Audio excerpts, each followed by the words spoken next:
Welcome to TFP, the Theatrefolk podcast. I am Lindsay Price, resident playwright for Theatrefolk. Hello, I hope you're well. Thanks for listening.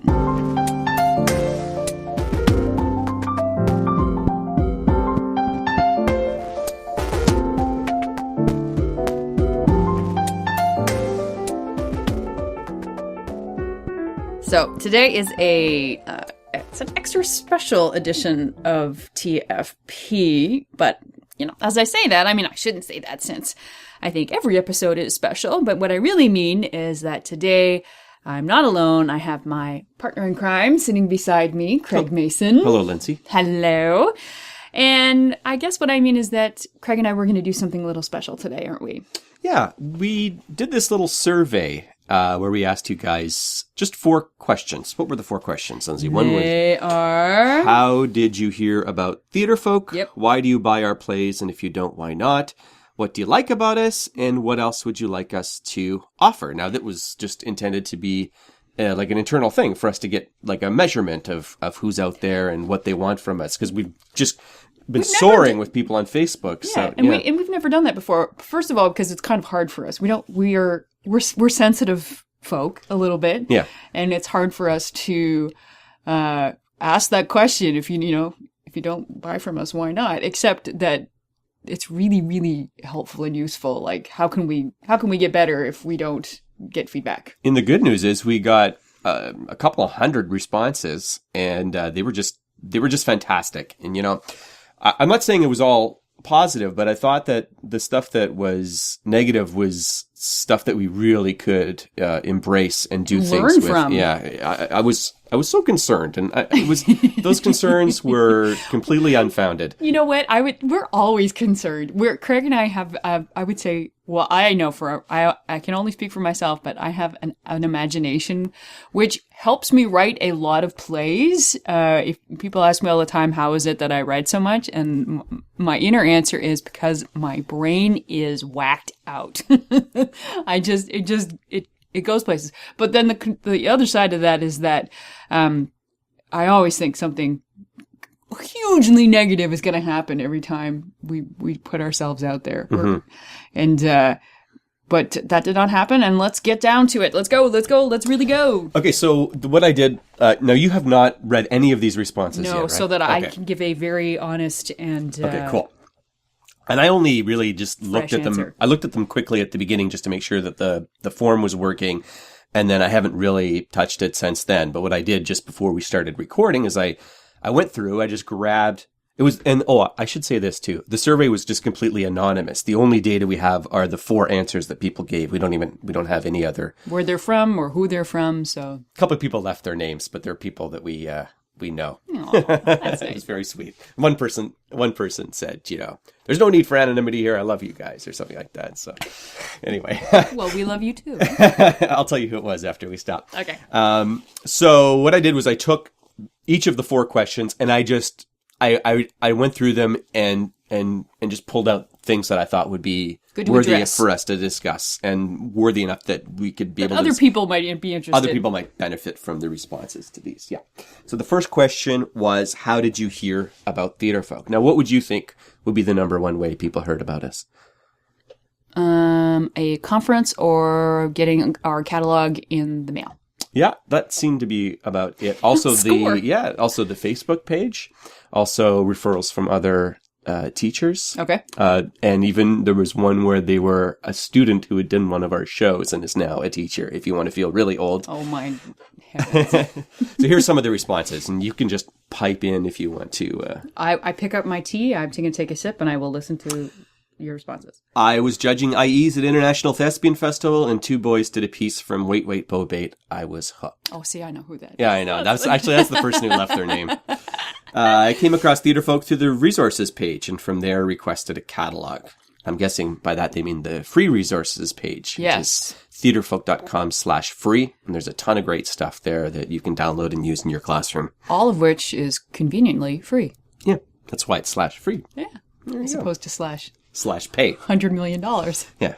I got your catalog in my school mailbox. We do send out a lot of catalogs. We send out about, is it is it 20,000 a year or 20,000 It's a twice little a year? over that, yeah. 20,000 a year. And it's very interesting because there was a time where I think we are headed towards a paperless society, but we decided that we were heading there quicker than we actually are. That's right. We stopped doing the catalog. About 5 years ago, we stopped doing the catalog, which was not a good decision. No. It impacted us negatively. It impacted us negatively and took about 5 years to sort of, well, not that long, but it's interesting how, you have to make these choices and decisions about what you're going to do and where you're going to go, and it's hard because sometimes those decisions are wrong. Mm-hmm. But you can't be afraid of a wrong decision. No, but I think the catalog will still be around for a few more years. I think so too. Mm-hmm. And we'll be much shyer about pulling that. Facebook, another teacher liked the page. I'm always looking for new ideas, so I like the page too. I found a lot of great information and resources on the Facebook page along with the emails. I used the script writing ideas in my class this year. Awesome. Student playwriting rocks. I think that's what we're here for. Here's one. They learned about us through NCTAE, which is the North Carolina Theater Arts Educators. That's the first conference we go to in every school year, and they're awesome people. They are. North Carolina has a very strong and small but mighty, vibrant theater teacher community. Here's someone who learned, like I said, they learned about it from Facebook friends who are drama teachers. I then liked your page and subscribed to your newsletter. They looking for plays. They found sample pages. Awesome. So it's nice to hear. It's nice to know how people find you, and it's nice to know that people find you in the way that you expect. Mm-hmm. All right, so let's move on to the next question. Yeah? Yep. Why do you buy our plays? If you don't, why not? There was some good stuff in here. Excellent. That's what we're here for. One, because you write for teenagers. You write for them in a way that is respectful, mature, and that they get. That is I like that a lot because it's very important that they like it and that they get. And I always say that, like, I have a couple of plays that are quite old, like they're verging on 20 plus years old, that still get done. And that to me says that regardless of, there are some technology mentions in a couple of them, which lead me now to never write about technology because it dates so quickly. But what's going on in the play, the meat of the play, the characters of the play, they still hit. And that's great source of pride for me. Okay.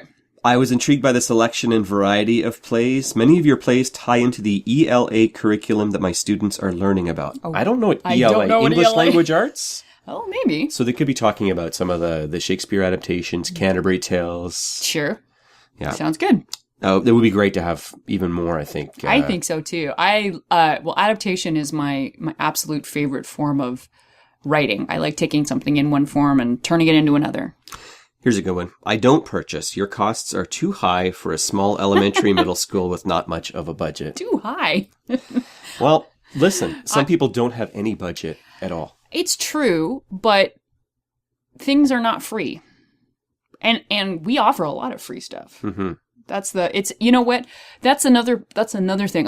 If we're going to be totally honest and upfront, that's the kind of answer that really hurts because we want everyone to be able to do our stuff. And I would love to give away everything I have for free. But the problem is that, when you go to the dentist, it's not free. When you go to a bookstore, it's not free. And it irks me that I'm expected to be free. That the arts are expected to be free. I don't even think that it's the teacher themselves that's no, of course not. to blame, as it were, in that question. If they don't have a budget, they don't have a budget. And so if their school district doesn't value the arts enough to actually give them money to perform a play, then it's a really difficult situation. But then on the other hand, I know we're going to feature a podcast where a teacher does not have a theater in her, or even a gymnasium that she can use, and she works like crazy and finds a place to perform. I know a teacher who, she wanted me to come into her classroom and teach, and I said, this is what the price is, and she went out and she went to other teachers in other areas where I could maybe do some cross-curricular stuff. So it's it's such a hard question. I know. I want everything to be free, but then on the other hand, I find too that I undervalue my stuff all the time. Like I for the time that it costs to write something or to prepare a lesson for a workshop or to give feedback to somebody, you know, all of that it doesn't take like hours of time. It takes years of time. It's years that you and I have been doing this. And it still doesn't matter. People have budgets or they don't. And it still sucks when someone says you're too expensive. I know. I mean, because if you look at, you just look at the comparables. You look at other publishers, what they're charging. We're right down the middle. There's a couple people who are cheaper than us, but there's a whole lot of them that are more expensive. And actually, you know what? Also reflected in the feedback was that we were affordable. People could afford our stuff. So, you know, you got to go somewhere in the middle. You can't please everyone. You offer a wonderful range of plays for true high school level. Many others simply offer middle school plays and say they are high school appropriate. That's a great compliment. That's interesting because, so that says that they think that we're not too kiddie. Is that what that says? I think they're saying that, if I'm reading that correctly, they're saying that they're saying that our high school plays are appropriate for high schools, not just middle school plays that a high school student could also perform. Awesome. I take that as a compliment. I do. I take that as a great compliment. I'm not in a position to buy plays since I don't run a theater department for a school or other organization. I'm a playwright who teaches playwriting creative process, so I'm usually hired by people who would be in a position to buy your plays. Well, that's an interesting person who hangs out on our Facebook or hangs out where we are, who is a different sort of customer. Mm-hmm. Well, you do a lot of playwriting exercises, so I could see where playwrights would be interested in that, and that would be great. Hey, and if you're in those schools, then hey, let them know about what we have and how great we are. There you go. That's another thing we're not good at. We're not good at saying, you know, because we're pretty good. I couldn't even say it. I was about to say we're pretty great, and I had to downgrade to we're pretty good. That's okay. That's Canadian. I know. Sorry. So thus far, I've not purchased one of your plays, but it's only because I had a different need this fall. I found several that I really like, and I love all your resources. Awesome. Here was a curious one, I thought. For our Evening of One Act's main stage, we were going to do Shuttersome Tales of Poe, but the costuming of it was too expensive. The one act that we're taking to the One Act Festival killed our budget due to set and costume, but I'm not giving up. Now that I find curious, because when we saw Shuttersome Tales of Poe, the original production, they were wearing black tops and black pants. Black shirts and black pants. So I don't know what the costuming... And some capes. Mm-hmm. And I would say, I think the only really costuming bit was they did the Mask of Red Death, and they did this wonderful eye masks that they wore on one side when they were doing the party, that when Death sort of swept a cape over them and they were able to flip them to show the Red Death on the other side, which I thought was a really great way of theatricalizing that effect. Yeah. That effect. Also, with very quickly without makeup. You know what I say? I say theater works in jeans and t-shirts. I think that's always the joke of that we say about our shows is that you could do most of our plays with two cubes, and if you really had to, you could cut one of the cubes. And I like we've been going to the International Thespian Festival in Lincoln, Nebraska, off and on for 10 years, and then we did a number of teaching years before that in the 90s. And I'll always remember I saw a play from I don't remember where it is, but it's as far south in Texas as you could go. And this was before they had a second theater. So this was 4 kids with 4 chairs on the lip of the Lead Center. So this is a theater that can hold 3,000 patrons. And one of the shows we saw had a life-sized ship on it from Pirates of Penzance with cannons firing, 8 follow spots, and a Jesus Christ Superstar. And this play was 4 kids in blue jeans and t-shirts and 4 chairs. And it's one of the most memorable moments I have. It's still my most favorite thing I've ever seen on that massive lead stage. So all I can say is bring the world of theater to life with the words and with your action. And you know what? If and here's actually a very interesting story. I know another theater teacher who was in a new theater, and they decided, not her, but whoever was building the theater decided at some point that they had run out of money and they weren't going to finish her theater. So she had a space, but she had no lights and she had no sound. And so she did Our Town, and she did it in the space. And I think they used flashlight, and they just used handheld, anything handheld that they could use to light the play. And the paper got involved and it's like, why is this theater, this school, which is doing such great work, where are their lights? So that works for that play though, because it's so earthy. It would work for Shuttersome too. Sure. Yes, absolutely. Okay. Here's one that hurts. You ready? Okay, I'm ready. Have a sip of tea and get ready for this one. Some are good. This is the question about the plays. Some are good, but so many of them have stupid titles and plots. Just because we like to work with young people doesn't mean we have to dumb everything down to zombie level. That one hurts, and I'll tell you why. I'm sorry. I have to stop for a moment to pull the arrow out of my heart. So first of all, okay, let's talk about zombie. We have 200 and some plays. 2 of them have zombies in them. And I will say that both of them are very applicable. It's not just... Well, the thing is, I think we have a very good mix. We have stuff that's really serious, dramatic, issue-based. And we have like the zany kind of comedies, the stuff that's like Shakespearean parodies. Yep. Hamlet, Zombie Killer of Denmark, I think is a fantastic It's a script. good play. Yeah. Oh my goodness. Now the thing is, those parody type scripts actually tend to be the most popular. They're popular. So when you're flipping through our catalog, when you're looking at our stuff on Facebook, you're going to see us posting a lot more about those shows because they're done more often. So there's more people sending us stuff about them. And what I take from a comment like this is that we really need to also highlight that we do have earthy, dramatic stuff that's really, really quality dramatic material. So it's just dramas don't get chosen done as much. Dramas don't get done, and you know what?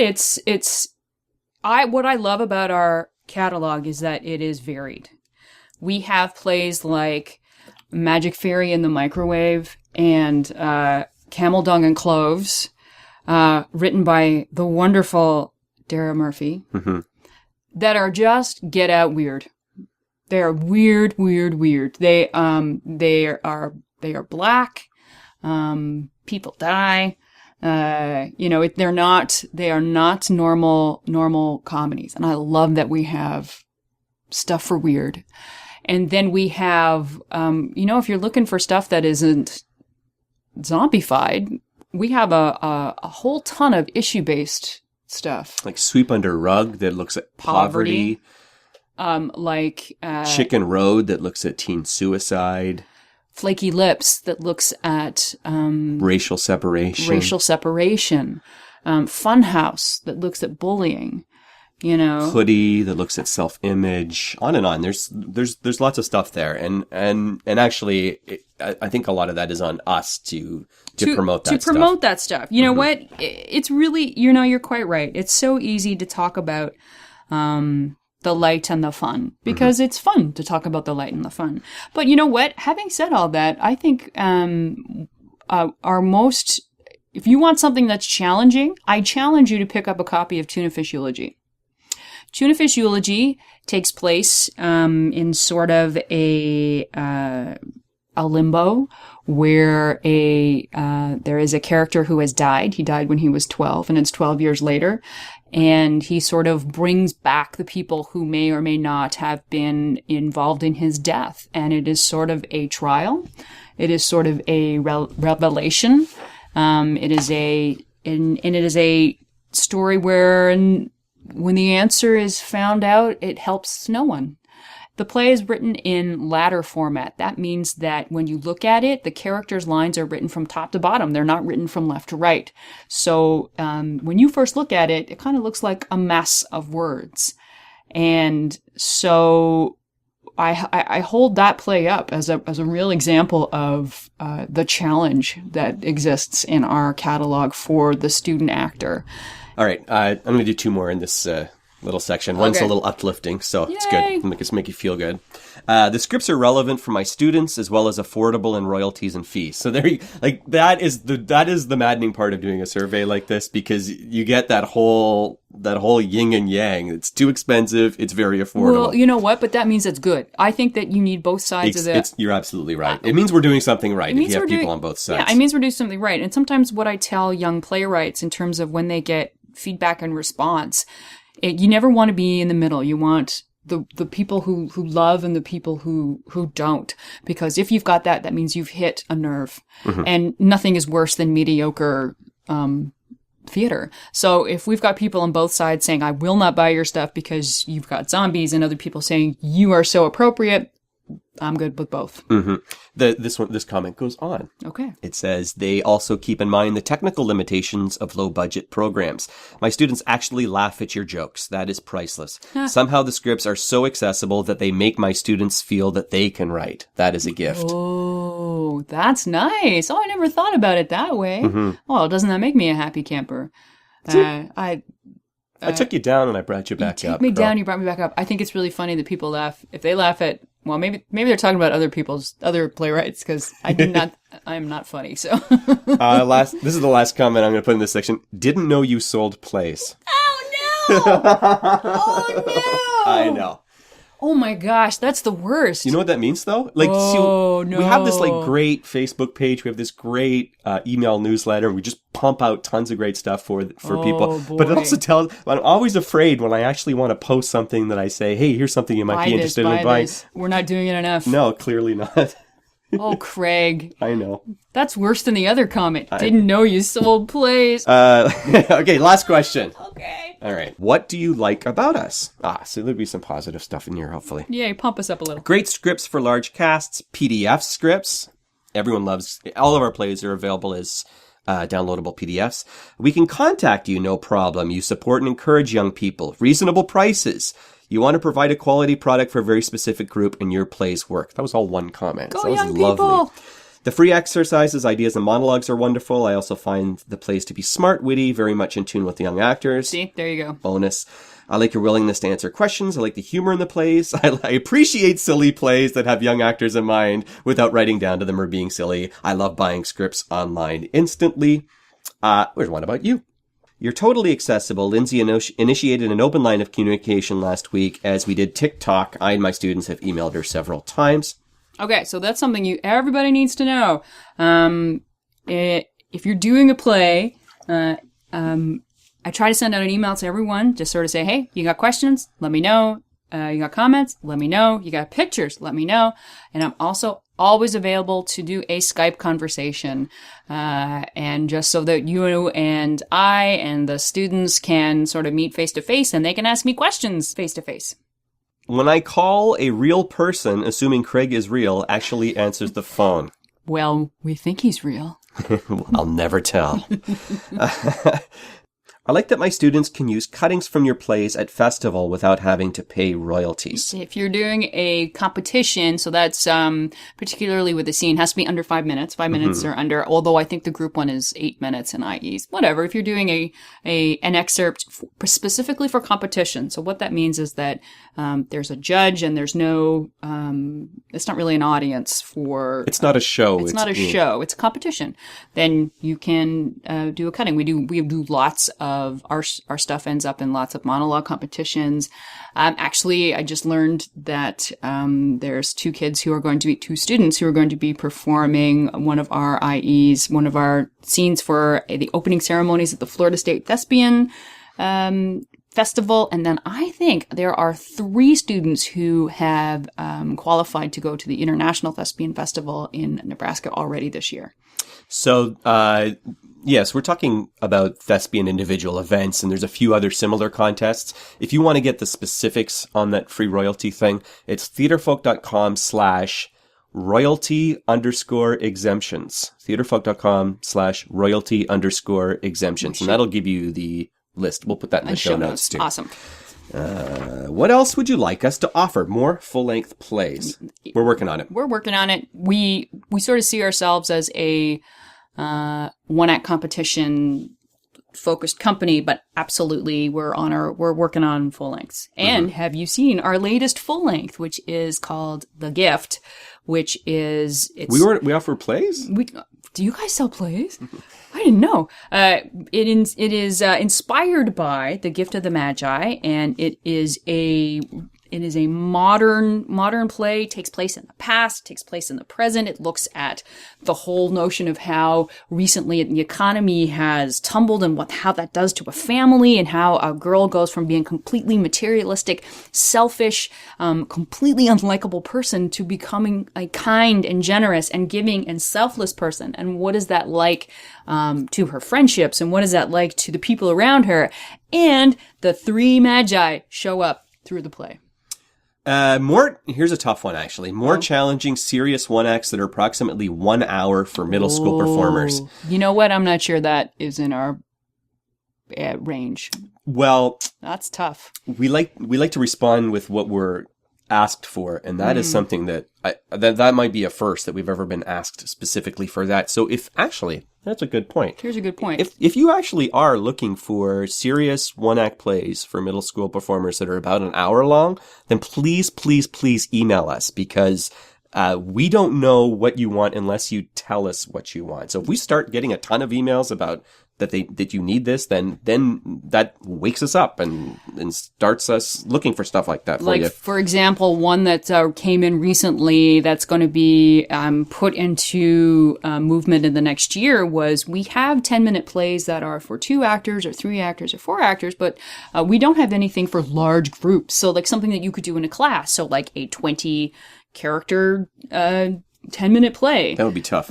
So it's something, it's right now it's in the Lindsay is thinking about it mode. And that, as I said, my brain is a little hornet's nest of wackiness, and we'll get there. Okay, here's a good one. Resources for elementary students. We tried. We tried a couple of times, and we haven't cracked that nut. And I think that what we really have to just say is we're a middle school and high school company, grade 5 and up. We have some Christmas plays, which are in our catalog because usually they're performed by middle schools and high schools for elementary schools. So a lot of that material is going to be relevant. You know what I'll send you to? We are, if you go to the dramanotebook.com, she is someone who has been featured on our website, and I think that last week she was featured in our podcast, and she focuses on elementary. So go to the dramanotebook.com. Yeah, she has great stuff. Director's binders of scripts. Now that's actually, if you're doing the photocopy license, you can do that. You can do that. I mean, all the scripts will come you have 2 different options when you do a PDF download. You can print it one up, so it's basically one page centered in the middle of an 8.5, 11 piece of paper, which is just perfect setup for directors and for stage managers. Or you can also do them 2 up, which are basically 2 pages on one page. The same as if you were to take a script and photocopy it. You have 2 pages on one page. You can download both of those options with the photocopy license. And a lot of people use that for directors or stage management or other tech binders. I'd like to see more scripts that cover social issues. We looked at that before. We have a lot of social issue stuff, so that's clearly something we're not telling people enough of. Yeah. Okay. Well, let's do. We just did actually a lot of the things that we talked about. If you look up issue-based plays on our website, that is a category that you can search on. You're so good at interacting with us. Maybe a direct way for kids to connect with you? Just a thought. Email. I am always accessible by email, lindsay@theatrefolk.com, and Skype. I would be happy if you're doing one of my plays, if you're working on playwriting. All you got to do is reach out and let us set up a date. And if it's not a Lindsay Price play, most of our playwrights are really, really open to and accessible. Yeah, and to discussing plays and to talking with you. So just get in touch with us and we'll connect you up and hopefully we can make something like that work for you. And in there, a few people also asked for more tech resources. That's a good one. You know what? I think that's an excellent one. I agree. It's kind of hard because Craig and I do we're the ones who provide the resources. And my expertise is playwriting, and Craig's expertise is acting. So we are leery of providing expertise in an area which we don't have a lot of background in. But we hear you, and we agree. I agree that it would be great to have more tech stuff. Great to have more tech stuff. So we hear you. If you're a tech person, get in touch with us, and we could probably work something out with you, putting together some resources for us. One thing that we have are the Practical Technical Theater DVD series, which covers the gambit. I know they're not in everybody's budget, but, if you're looking for a really comprehensive program on lighting, on set design, on stage management, on sound design, on the basics of lighting, on costuming, there is a DVD on every one of those subjects that comes with lesson plans, that comes with tests, that comes with assignments. It's really a textbook for your entire classroom. Yeah, they're not cheap, but they're comparable to the buying a set of textbooks, and they'll last forever. Yep. Theatrefolk.com/PTT.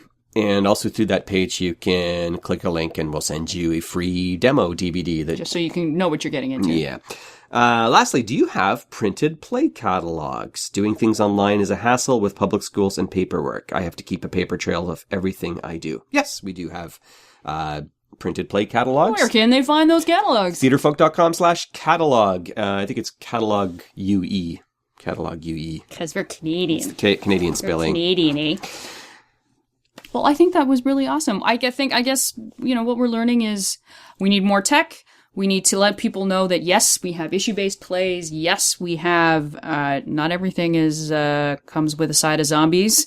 And that, yes, you can reach out to us directly. And that, particularly, I can speak for myself. If you're doing one of my plays, I would love to talk with you, talk to your students. Does that sound good? That sounds good to me. Yay! Can I set up a Skype session with you? Well, you could, except we're in the same room. So, okay. So before we go, let's do some Theatrefolk news. And really, as we're talking here about communication, feedback, what can we learn? What I really want to talk about is our Facebook and what's been going on there. Something that Craig and I believe in, and I think I can speak for you, Craig, is that theater is really about community, right? Production is a little community, and particularly at the school level, if we could play a part in building communities, we'd be very happy. Is that good? Is that good for you? Yeah, you're on board? Following. Yep. Sweet. So to that end, that's really the goal with what we're doing on Facebook. And we love it when you respond to stuff that we're doing, but when you guys talk to each other and when you guys help each other, it's just so fantastic. And this week we posed the question, what are you struggling with? And that prompted a conversation about classroom management. And another question that came up, someone was looking for games and exercises for building energy and team spirit, and there was a ton of response. So I guess this is news because I want you to know, if you have a question, if you feel you're alone in your classroom, reach out to our Facebook fans. They are incredibly knowledgeable. They share their knowledge. I think they're the best. Yeah. Oh, no, it's just awesome over there. Now, when you post, anybody can post on our Facebook wall, but it's highly unlikely that too many people will see it. So what I usually do is I just grab them and I repost them as us. Yes. That way it goes out to everyone. Yeah. So if there's something you want to know, and we've, because there's lots going on there, if we miss it, let us know so that we can make that happen. Mm-hmm.